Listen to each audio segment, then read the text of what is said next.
guys, and welcome back to my channel. So maaga pa ngayon, no? Mga nasa 5 o'clock pa lang. So pinakain ko na yung aking mga blue polar dito na maliliit.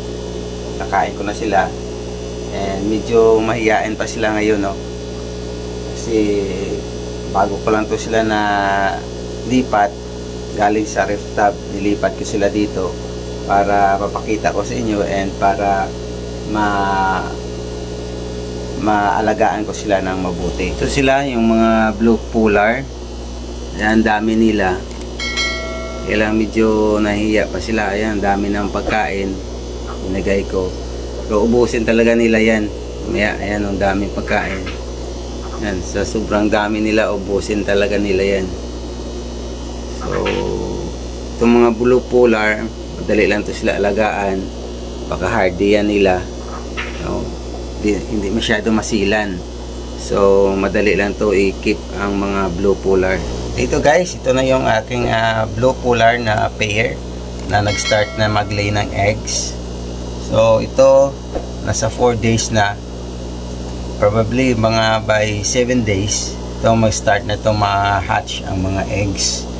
And mga 7 days, 8 to 9 days, no? 8 to 10 days, magkaroon na tayo ng mga free swimming na mga bago na blue polar. Yan yung mga eggs nila. Yan, nagkulay brown na, no? Pag bago pa kasi yan na drop nila dyan, parang yan siya, color, lang siya, colorless. So ngayon, ayan, nag-start na kulay brown. Ayan, nag-start na. So ibig sabihin, yung mga eggs na yan ay fertilized. Kasi kapag mayroong white dyan, ibig sabihin yan, yung white egg na yan, hindi yan fertilized. So binabantayan nila yan, no? Kapag mayroong unfertilized dyan, kinukuha na yan nila, no? Kinakain nila.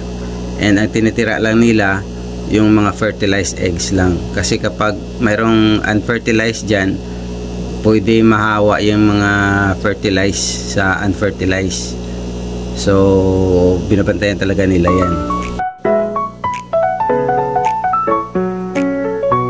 Ang feeding natin during this time, kapag nag-lay ng eggs na sila, kaunti lang yung feeding natin. Kasi during this time, kaunti lang din yung kinakain nila.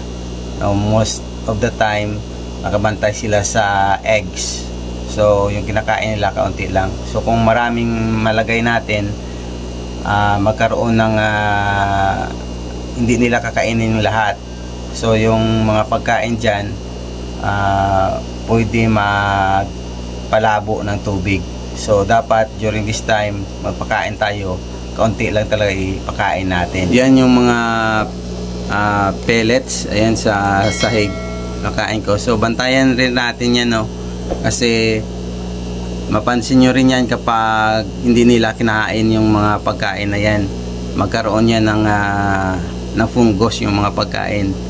So pagka ganon, pag hindi nila naubos and nagkaroon ng fungus itong mga pagkain, isa-siphon na lang natin, tanggalin natin para ma-maintain natin yung water quality, at saka para hindi mahawa yung mga eggs, no, ng fungus dahil sa mga leftover na mga pagkain. Ngayon guys, mayroon din akong bago na setup dito. Ito yung blue polar din, pero white siya na blue polar. Yung white ay female na blue polar, and gipartner ko sa black na blue polar. So tingnan natin dito yung bago ko na setup na blue polar breeding. Ayan guys, yung white na blue polar. So ito siya, sa tingin ko female. Ito siya na albino na blue polar.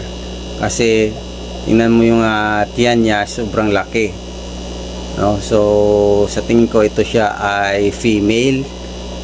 And ang ginawa ko dito, gipartner ko siya sa male na black na blue polar. So ito naman yung black na blue polar. Yun siya, male yun siya, male. Ano yun siya? Yun siya, male. And so, yung pair up ko siya dito.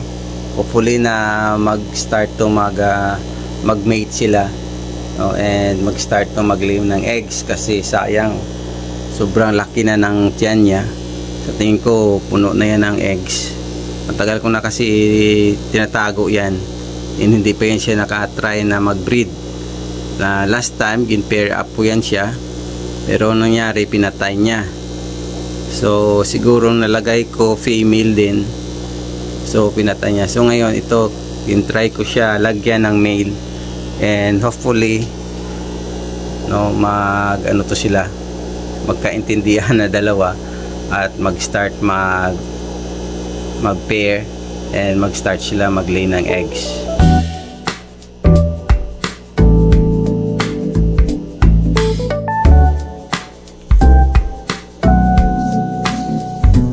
So ganito lang ang setup, mag-breed ka ng blue polar. Napakadali lang ng setup, no? 10 gallons, lagyan mo lang siya ng pipe. Yan, may pipe kasi diyan sila sa pipe mag-lay ng eggs, no? Gusto kasi nila medyo tago pag nag-lay sila ng eggs, katulad sa pipe, no? Secure, tago sila doon sa loob. So ito lang ang basic setup ng pag-breed ng blue polar. Hindi sila masyado mahirap i-breed, no? Napakadali nila i-breed. So na guys, yung mga blue polar, yan, dahan-dahan na sila lumalabas sa tinataguan nila. Yan sila, dahan-dahan nila kinakain yung mga pagkain dyan sa sahig ng tank. Yan sila, ang dami nila, dahan-dahan sila lumalabas.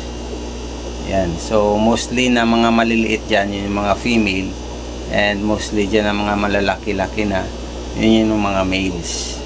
So hindi ko pa to napilian, pero actually ito sila, pwede mo na to i-breed pag mga ganito na kalaki. Matagal na kasi ito sa akin eh.